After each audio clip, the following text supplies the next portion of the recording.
Okay, so that's my contact details. We're discussing essentially security standards. So security standards are the fundamental building blocks that we all use when we're building almost any kind of application. So if you're building any sort of web application, you're probably using TLS, Transport Layer Security. If you're building any kind of Java application, you're dependent on bouncy castle. You're dependent on random numbers being properly generated so that your cryptography actually works. Now, these protocols and standards come mostly from standards bodies. And there's different kinds of standards bodies, but the ones that have the largest impact on internet and web technologies are what's called open standards bodies. Now, unlike closed standards bodies, which are kind of secret committees of government representatives and sometimes telcos, open standards bodies are sort of a little bit more interesting and often much more relevant, I think, for the internet technologies. So they tend to have an open collaborative process. Anyone can join, and they get a lot of review. The more people you have looking at a protocol, the more likely you are to discover flaws in the protocol. And it's good because you can sort of say, I'm using this standard, I'm using TLS 1.2 with this RFC, and it's described exactly what it is, and it should work in an ideal world the same across different programming languages. And you have lots of side effects that are quite positive, particularly for smaller companies and using open standards. You have protection from patents. So software patents typically are not part of open standards. And if you're a large company, if you take your technology and you go through an open standards process with it, you generally escape accusations of trust. You escape antitrust allegations that you're secretly controlling the market. So there's different standards bodies, and we're just going to go through them very quickly. The one that produces TLS and TCP/IP and most of the fundamentals of the internet is what's called the Internet Engineering Task Force. Now, it's particularly odd. It emerged from essentially graduate students working on the internet, and so it has no formal membership. It's been called an anarcho-hippie commune, but it's mostly quite old people, very large beards at this point. Standards are called RFCs. They're requests for comments. Standardization happens through a mailing list. Anyone can join the mailing list, and to become a standard, it just has to have a certain amount of review through the Internet Architecture Board. They have meetings. They're a bit expensive to attend, but they happen quarterly, and they have mandatory security considerations. So if you're interested in how standards are made, you want to maybe get involved with the next version of TLS, or you have a new idea about TCP/IP, it's quite simple. You can just join the mailing list. Now, there's also critical internet infrastructure that most of the internet depends on. In particular, there's IP addresses, 256.32.0.1, and domain names like IMMWorld.or. And these are ran ultimately by DNS and IANA. IANA assigns numbers, and such as IPv4 and IPv6 addresses. And ICANN controls the domain name registry. So domain names are, interestingly enough, a little bit centralized. They're hierarchical. They're not decentralized. There's 8 root domain name servers, and 6 of them are located in the United States. So it's not very decentralized. There's lots of sovereignty issues. And these sovereignty issues are dealt with mostly via the United Nations, which has this meeting called the Internet Governance Forum, which you could go to. In Europe, there's a European Dialogue on Internet Governance. And a lot of these meetings are also held by the ITU, which is the Telecommunications Union. So there's a lot of very political discussion in these bodies. But the most important thing about open standards is that because by virtue of being open, anyone can create on top of these standards without asking for permission. This is called permissionless innovation. So the web existed because Tim Berners-Lee said, I can just add hypertext on top of TCP/IP, on top of domain names, and then boom, we have the web. That's pretty amazing. He didn't have to ask a telecommunications company or government for permission to create the web. And so Tim created another standards body called the World Wide Web Consortium, which has a process a bit more formal, but similar to the IETF. I worked there for 5 years on their crypto standards, unifying the crypto APIs across various web browsers. And it uses GitHub, and it's very easy, again, to get involved. Although to vote, you have to pay Tim some money. And that's what a W3C standard looks like. This is probably the most interesting standard going on right now at W3C. This is called web authentication. Has anyone here used or heard of FIDO? YubiKeys? So YubiKeys, how the YubiKey or smartphone can interact with your computer to authenticate you is dealt with through a standardized API. And this API, you can see, combines the forces of Microsoft, Google, PayPal, and Mozilla. So all of the major browsers and a few big companies are going to say, look, we want to get rid of passwords across the entire web ecosystem.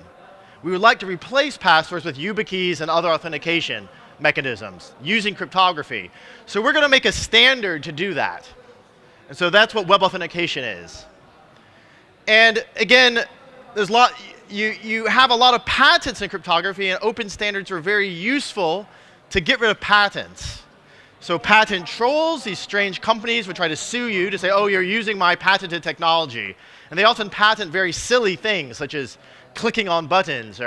But you also have real patents. You have real patents which have really held back the use of cryptography. Patents by RSA on public key asymmetric crypto. Patents by Certicom on elliptic curve crypto. And so essentially, open standards helped clear out and get rid of a lot of these patents. However, there's long been a problem with encryption and standards. So when TCP/IP was invented, way back in 1981, the US government had encryption as a classified munition. It could not be shared with the public, definitely not shipped to Romania.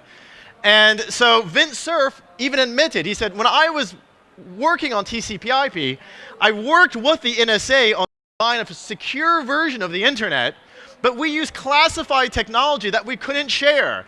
If I could have done the internet again, I would have added strong authentication and crypto into the system from the beginning. But unfortunately, because of the NSA and because of government regulations in the United States, we couldn't do that.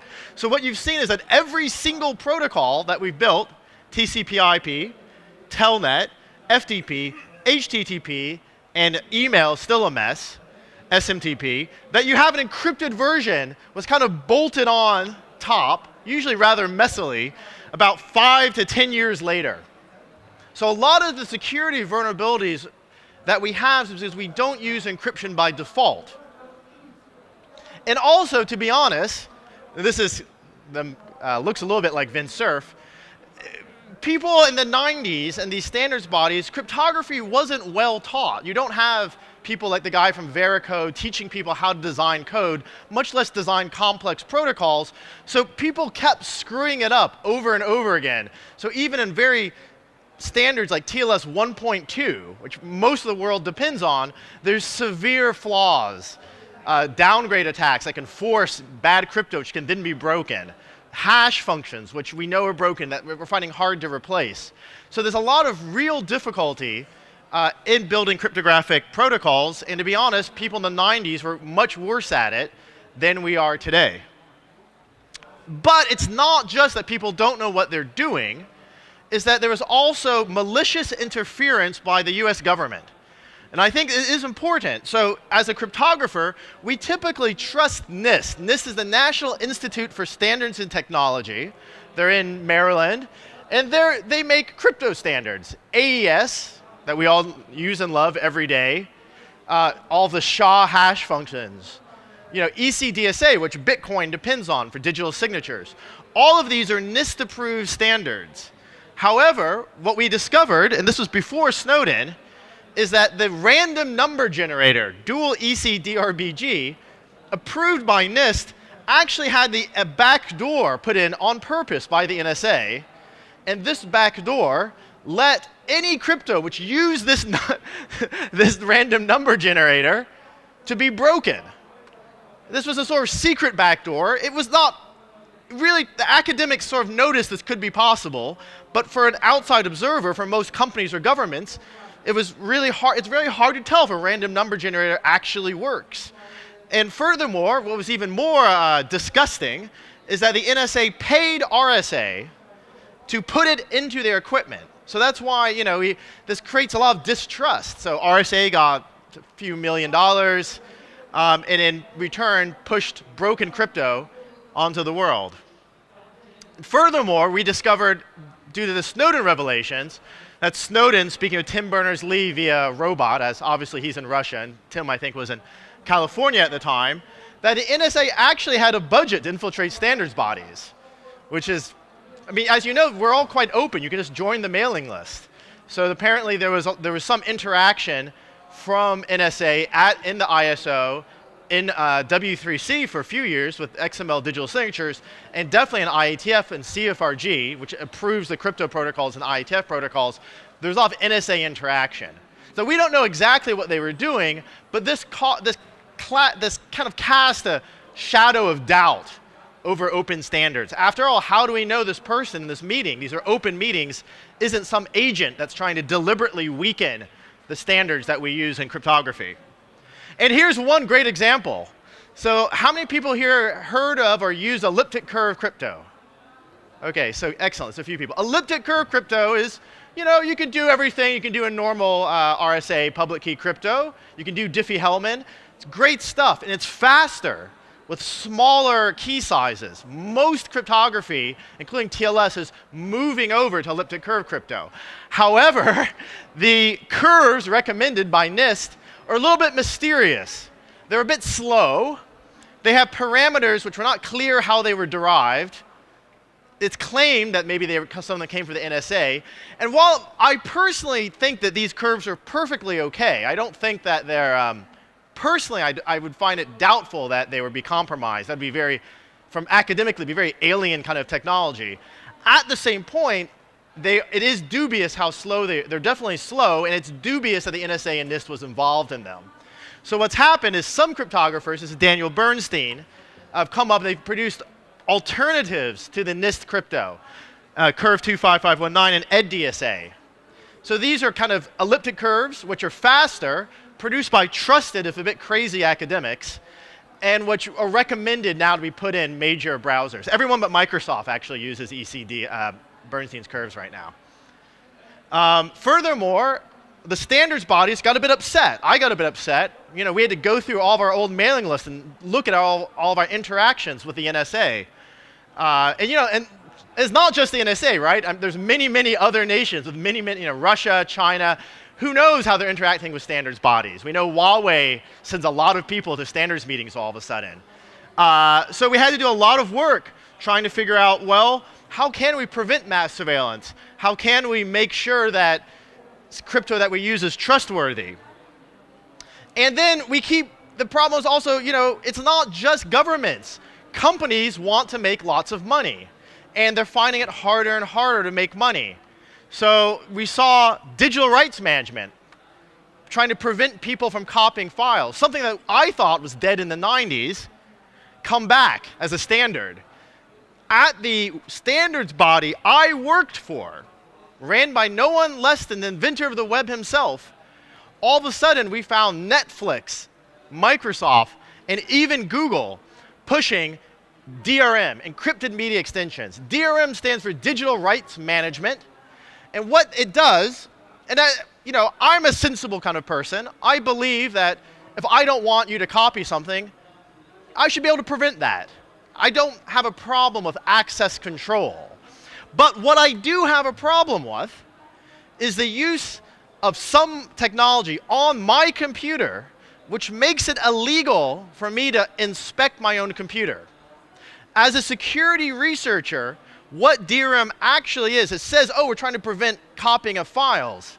But rather than use cryptography in an open way with private key material under the user control, it sort of says, hey, we're going to put some crypto and some keys on your computer, and we're going to make it illegal for you to look at it.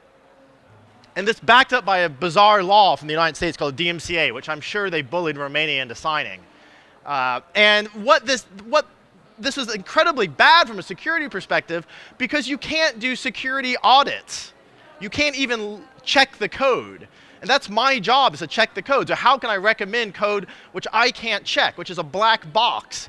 And this is dangerous because if we do create these black boxes and no one's checking the code, and there's a flaw on this black box, you've opened a huge attack surface, right? What if there's a security flaw in encrypted media extensions, which would let, for example, someone get control of your browser rendering, because after all, that's what DRM controls.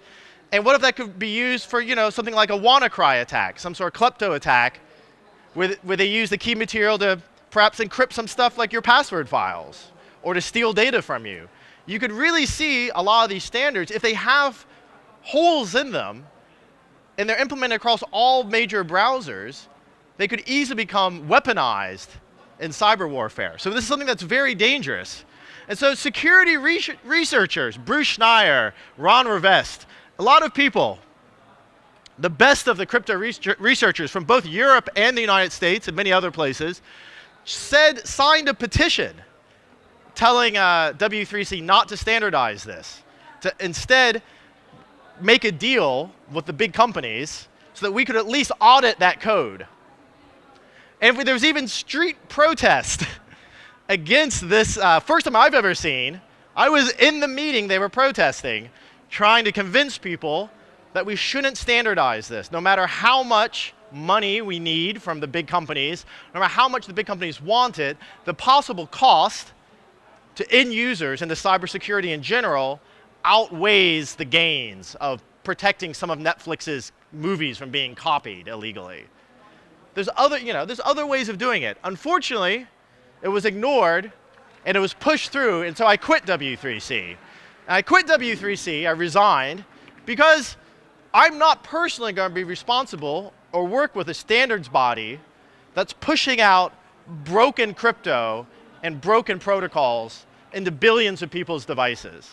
I think programmers and standards bodies, we have to sort of take an ethical stance, and ultimately, it may come down to leaving your job, or it may come down to changing your code. We don't know, but you have to do the right thing when you have these kinds of problems.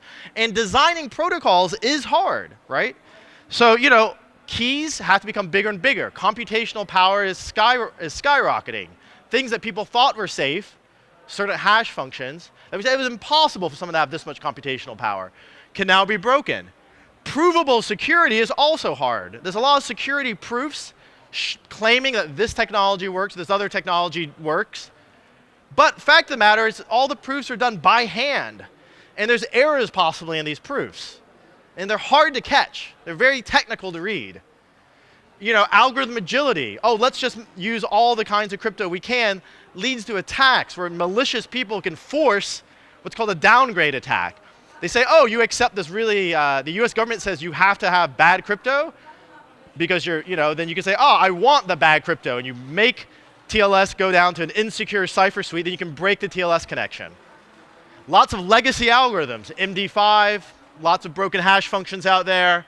And then we have a lot of new algorithms that we don't really know, and techniques that a lot of people depend on that we're just now beginning to understand.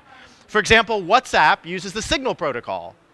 Looks like a great protocol, has awesome advanced features, but it really took us 2 or 3 years to figure out if it actually worked, and we found some attacks in it. And then post-quantum. So, fairly shortly, we're going to have quantum computing. And quantum computing, over the next 10 years, if it develops, will render both RSA and elliptic curve crypto obsolete. So we have to develop whole new public key Diffie-Hellman-like primitives. And that's actually going to be really hard. And we don't know how to do that yet. So there's a lot of work. And not only is there a lot of work, but we have to somehow get this new work into standards bodies. Now, standards bodies were kind of ran by the original internet architects, John Postel, David Clark, Tim Berners-Lee. But the internet's getting old. They're getting old. Some of them may die soon. There's not clear succession path. If Tim Berners-Lee gets hit by a car, what happens to W3C? We don't know. And so that's dangerous to have standards bodies ran by small cliques of people, even if they're very nice. Because even small groups of people, including people who are well-meaning, who have knighthoods, may not understand crypto. I love Tim, he's a great guy, but he has basic undergrad level knowledge of crypto at best and gets confused about, oh, maybe I can use the signing key as my encryption key. And you're like, no, you really shouldn't do that, Tim. And the fact that someone, like that has so much power and doesn't even understand what the problems are with DRM, that's really dangerous. So we have to somehow fix our standards bodies. And these standards bodies, they're designed by committee, and they're trusted because of human reputation. But in this post-NSA, now more aggressive cyber warfare kind of world, how do we know we trust these standards? Who do we trust? And it's not as simple as just asking for democracy. If you ask for democracy, what does that mean? Does it mean that only nation states can decide what a standard is? And we know what happens when that happens in standards bodies. What happens is China, Russia, pays every African country delegate a bunch of money, and they can make whatever they want a standard. So voting on a per country basis maybe isn't the right choice. So I don't have easy solutions here. It's been very interesting watching the Bitcoin and Ethereum spaces develop their own kind of thinking around standards and rough consensus and running code. But there's a lot of work to be done. However, we do have one thing which we think will help quite a lot. And this is formal verification. So formal verification says that you're not going to trust me that I've created this amazing new crypto protocol. You don't need to trust me that TLS 1.3 is secure. You don't need to trust Moxie Marlinspike that Signal is secure.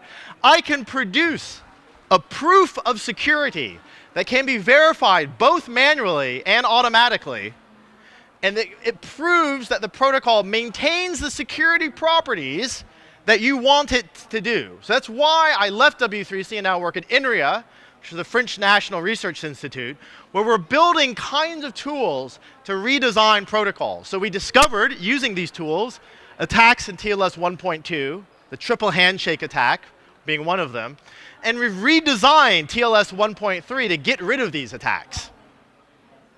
And it looks complicated, and it is. So we basically have to take, code, and we have to transform it into proofs. But while it seems complicated, it's really not so bad. It's just, ands and functions and ors and implications. If you know basic logic, you can generally, if you care enough, you can generally follow the proofs. And we hope some people care enough. And we have different kinds of proof-proving tools we've built. So perhaps the simplest one, which I recommend people could go home and play with, is called ProVerif, for protocol verification, ProVerif, by Bruno Blanchet, a very talented Inria researcher. And it operates on something called the symbolic model. So you just treat a protocol as a bunch of functions operating over bit strings. And you have this sort of, if anyone here ever played with Prolog or something, you have a sort of SAT solver, sort of machine automated proof prover in the background. You model your protocol using some simple logical statements. Alice and Bob, and Alice sends Bob a key. She signs the key. Bob checks the signature. And you can use these tools to model your protocols, and then they will automatically try to find attacks and prove security by reducing often very complex protocols to much simpler protocols.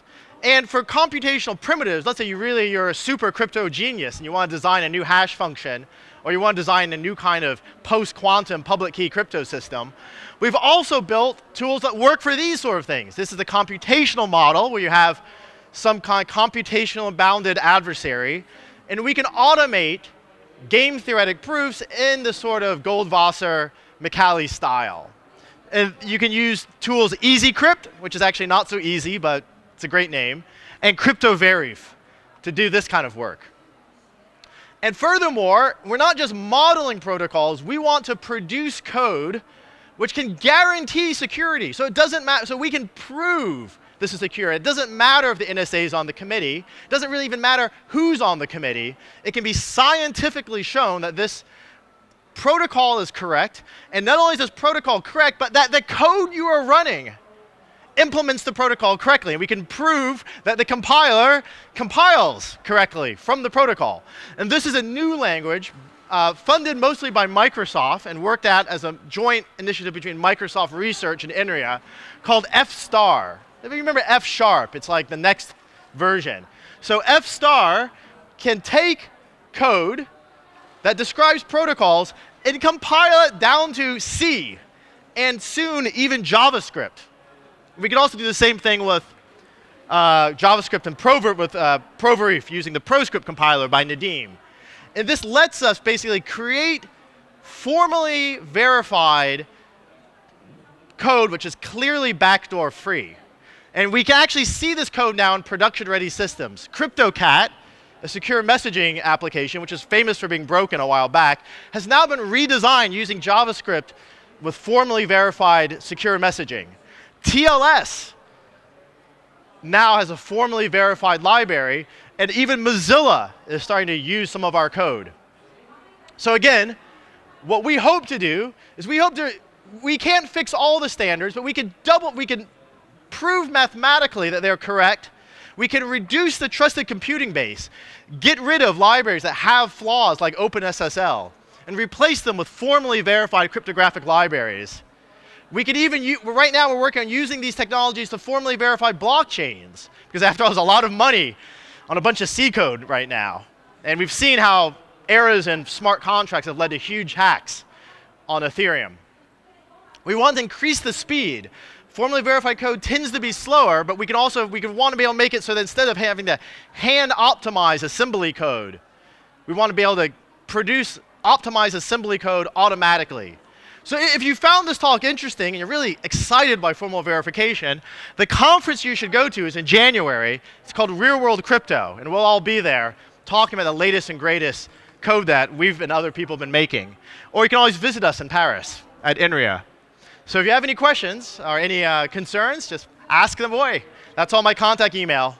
Email, Twitter, whatever. Just send me a message. Thanks a lot. Thank you. Any questions? Yeah, we have a question there. You have a... Hey, do you think that internet it will be split in two?